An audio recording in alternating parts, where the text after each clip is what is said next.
गांव का मेला रंगों और आवाजों के दंगे के साथ फूट पड़ता है। संगीत के बीच झूलों के चक्कर काटते हुए शिवलाल अपने दोस्तों के साथ चलता है। उसकी आंखें जीवंत भीड़ को स्कैन कर रही हैं। उसकी निगाहों में एक खामोश तलाश है। उसकी निगाहें निशा पर टिक जाती हैं, जो विपरीत दिशा से आ रही है। उसकी हंसी गूंज रही है, खुशी का एक नजारा। शिवलाल की आंखें उस पर टिकी हैं।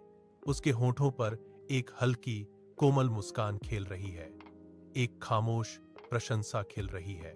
एक पल के लिए निशा को उसका सीधा सादा आकर्षण और मुस्कान महसूस होती है। उसकी आंखें शिवलाल की आंखों से मिलती हैं और एक जुड़ाव की चिंगारी पैदा होती है। सूर्यास्त के सुनहरे प्रकाश में गांव का कुआं चमक रहा है, जहां शिवलाल और निशा करीब खड़े हैं। उनकी सहज मित्रता स्पष्ट दिखाई दे रही है। निशा की भौहें एक साझा चिंता से सिकुड़ जाती हैं। उसकी भेद्यता उनके गहरे होते विश्वास का प्रमाण है।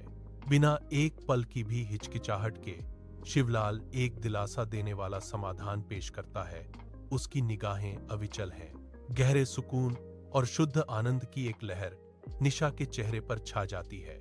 उनका बंधन साझा पलों में बुना गया है। शिवलाल और निशा एक घुमावदार खेत के रास्ते पर चलते हैं। सुबह की कुरकुरी हवा निशा के स्पष्ट उदासी को जगाती है।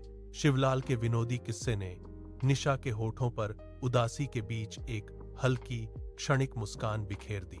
वह धीरे से उसका हाथ पकड़ता है। उनकी आंखें एक गहरे पल में मिलती हैं, क्योंकि दोस्ती और गहरी होकर कुछ और बन जाती है। उनके चेहरों पर एक शांत संतोष छा जाता है, जो उनके सामने आने वाले भविष्य के साझा दृष्टिकोण को दर्शाता है।